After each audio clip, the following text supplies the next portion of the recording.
Glace italienne, glace américaine, glace française, laquelle c'est? D'accord, on va faire la différence.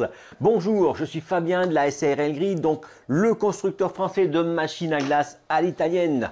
Donc on fait aussi les turbines, tout ça, d'accord. De toute façon, en dessous, il y a un lien, si vous voulez voir ce que je fais, c'est marqué dessus.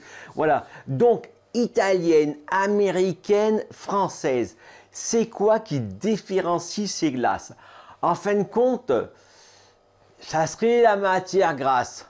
Bon, on va regarder tout ça, d'accord? Donc c'est vrai que à l'heure actuelle, avec la mondialisation, du coup, il n'y a plus franchement de différence, d'accord? C'est vrai que la glace américaine, c'est une glace qui est plus grasse, qui a plus de crème dedans, et du coup, qui est aussi, ils y mettent des morceaux de gâteau, des morceaux d'un peu de tout, d'accord? C'est quelque chose qui est quand même assez gourmand, et c'est cette particularité, d'accord? On va prendre la glace française, et ben, alors, la glace américaine, moi je regardais, elle a quoi? Elle a 13-14% de matière grasse. Donc la glace française, c'est de 9 à 12% de matière grasse. Donc du coup, c'est kiff-kiff, d'accord? Et la glace italienne, par contre, on est un petit peu en dessous. Moi, j'ai regardé par rapport aux préparations. Du coup, on arrive sur du 6-7%, d'accord? Donc entre 4 et 7% de matière grasse. Donc la glace italienne, moins la glace italienne, du coup, elle serait quand même plus. Alors, ils disent plus onctueuse. Donc, plus onctueuse, c'est parce que du coup, il y a plein d'air dedans, d'accord? Ils font mousser le truc, ils font préparer. Du coup, c'est de l'air. C'est pour ça que quand ça met dans la bouche, ça fond. Parce qu'il n'y a plus rien. Et il y a tellement d'air qu'il n'y a plus de calories. Non, je déconne. Voilà, non, voilà. Donc, vous voyez, le principe est là. La glace italienne, normalement, elle serait plus svelte. Et la glace française, ben, c'est quand même. Bon, c'est normal qu'elle soit meilleure par rapport à nous, mais comment vous dire? Donc la glace française, en fin de compte, c'est le juste milieu, d'accord? Il n'y a pas trop d'air. Alors la glace américaine, ils ne mettent pas bien d'air dedans, d'accord? Le but, il était de, justement, les pots, c'était comme ça. C'est peut-être pour ça, si on réfléchit, qu'ils ont mis plus de matière grasse pour que la glace soit plus onctueuse et soit facile à manger, d'accord? Donc quand on dit que l'américaine... il n'y a pas d'air dedans, il ne faut pas exagérer non plus, d'accord? Parce que moi, je connais quelqu'un qui fabrique des turbines aux États-Unis. Le mec, c'est un système comme ça, d'accord? Comme le nôtre. Donc, du coup, ça met de l'air dedans pareil, d'accord? Mais voilà. Donc, après, ça va être un côté un petit peu commercial.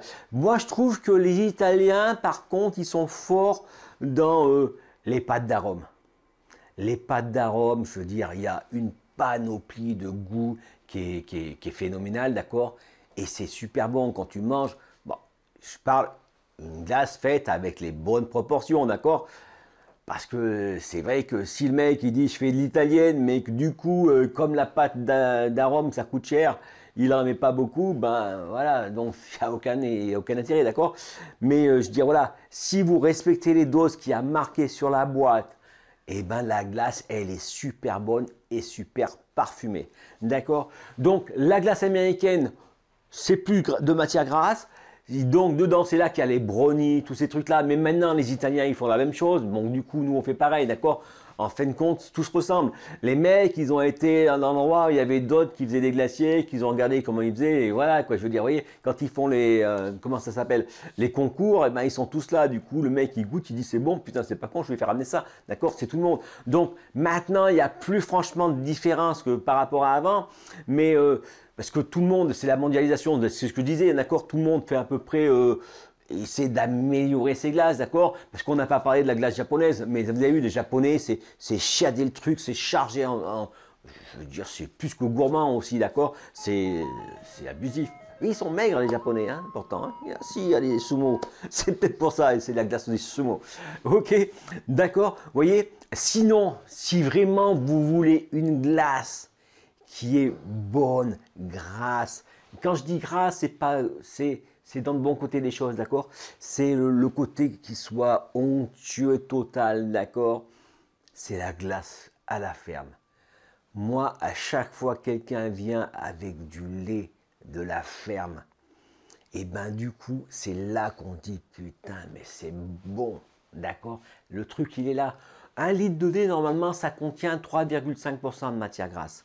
Et le lait de la ferme, il n'est pas homogénéisé, du coup, il est là, il est sorti, il est amené directement ici, et il n'est pas traité par les, comment ça s'appelle, les laiteries, qui vont enlever une partie de la crème pour laisser pile poil le 3,5, d'accord. D'accord, c'est comme ça que ça marche, hein.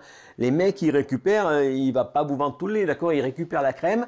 Le lait, il est basé sur une unité qu'il y a quelqu'un qui est en haut, qui a eu, je sais pas où, hein, il a dit c'est 30% de matière grasse, voilà, il faut que ça soit 30% de matière grasse, d'accord. Du coup, ben, le reste, il l'enlève. Voilà. Alors que quand vous allez voir dans une glace fermière avec du lait de la ferme, je rappelle que normalement, on peut aller chercher à la ferme, mais il y a moyen de trouver. Hein. Moi, je sais que des fois, il y a des distributeurs. Alors, il y en avait un qui était juste là à Brioude. Vous arriviez, vous payez votre litre de lait, à l'époque, c'était 1 euro. Hein. Alors que, on va dire qu'il était à 80 centimes, comment ça s'appelle, dans les boutiques, quoi, d'accord. Mais voilà, mais bon, ce truc, il n'a pas tenu. Je ne sais pas pourquoi, qu'est-ce qui s'est passé. Le mec, il a dû avoir un petit souci.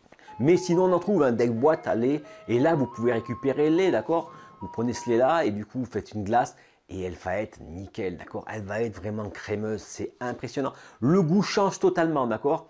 Et c'est meilleur que l'américaine, que l'italienne. C'est une française agricole. Elle ne peut être que bonne. Allez, j'espère. Dites-moi dans les commentaires. Allez, dites-moi dans les commentaires ce que vous en pensez. Pour vous, c'est laquelle la glace la meilleure? L'italienne avec de l'air que vous achetez cher, l'américaine, la française avec du vrai goût. Alors c'est pareil, quand on dit la française, quand on compare, d'accord, on compare les bonnes glaces. Les bonnes glaces italiennes sont super bonnes, d'accord. Les bonnes glaces américaines aussi, d'accord. Je ne parle pas de la glace bas de gamme qu'on a fait, d'accord. Je parle de la bonne vraie glace, d'accord. Ok, allez, dites-moi dans les commentaires laquelle vous préférez. Voilà, je vous remercie pour le pouce bleu, je vous dis bon week-end et je vous dis à lundi pour une prochaine vidéo.